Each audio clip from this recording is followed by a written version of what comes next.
Welcome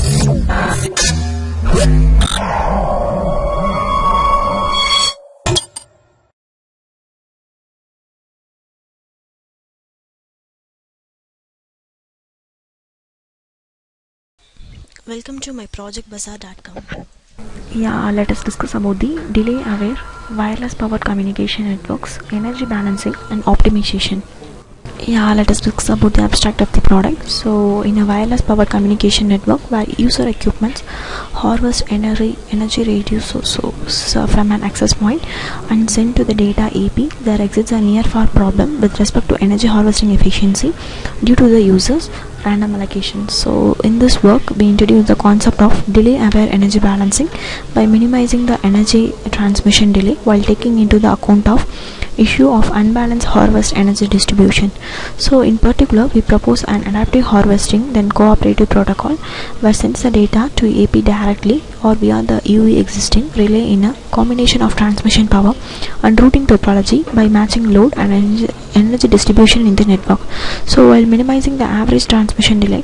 Furthermore, to avoid the data flow in the UE relay to determine the combination of the delay, we approximate the average of Markov decision process and propose a low complexity sample path based algorithm to obtain a near optimal solution. So in this proposed system, efficient spectrum sharing approach is proposed where narrowband channel is sensed frequently, so the detective available channel is used to transmitting the aggregated data with effectively.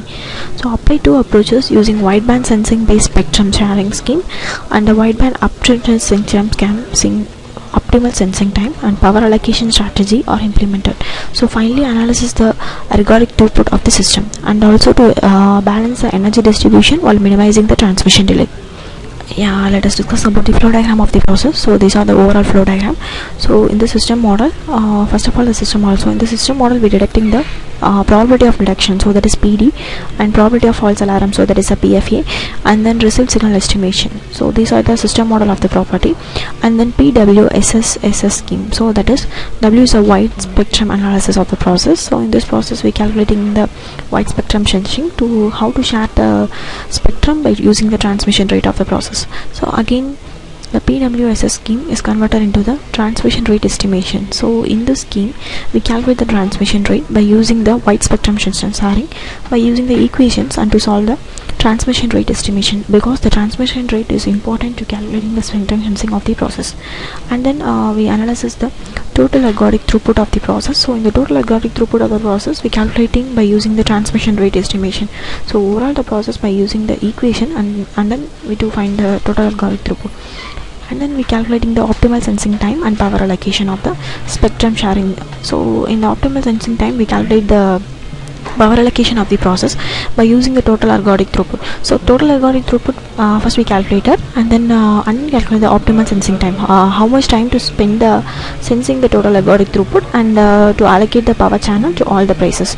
So and then calculating the optimal values for multipliers. So optimal sensing time calculating the best time of the sensing, and then optimal value of multipliers is predicting the best value to get the multiplier. So if optimal value coverage, so that is the process is coverage, the process is going to performance analysis. If else, again the process is called to the optimal sensing time. So optimal sensing time we calculating the best time of the process and then calculating the optimal values for the multipliers.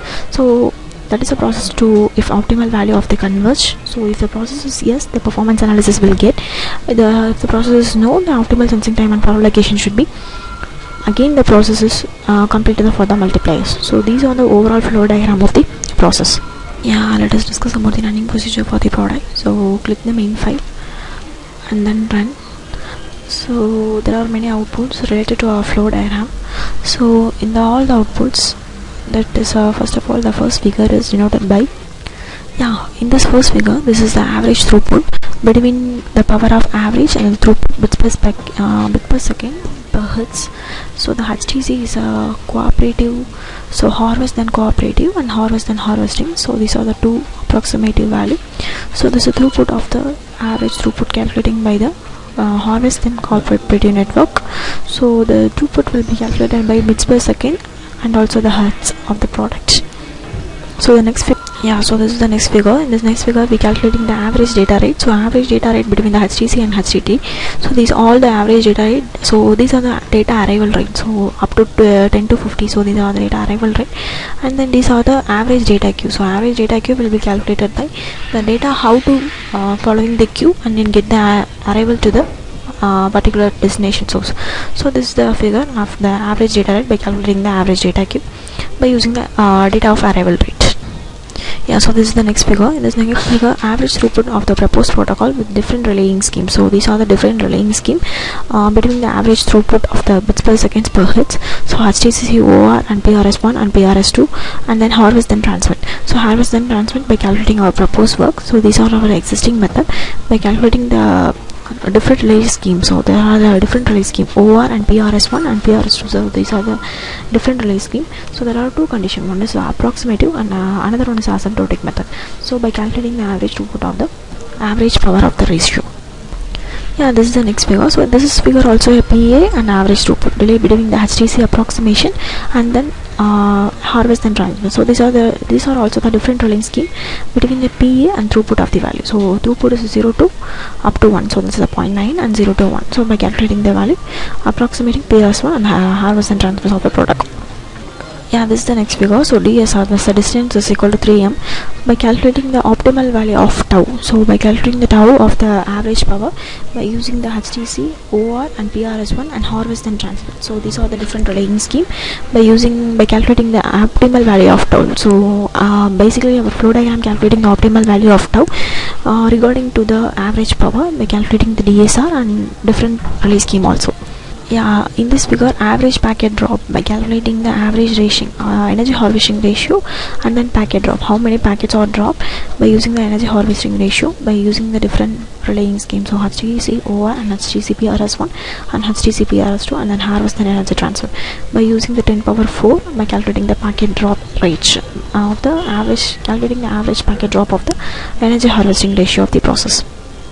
So yeah, in this figure by calculating the average data queue, length and packets. So how many packets are presented in the queue, and then energy harvesting by using the different relaying schemes of the process. So average data queue is data are formed by the queue, and length of the packet. So how many packets are presented in the energy harvesting method. So these are overall the running procedure for the product. Thank you for listening this video.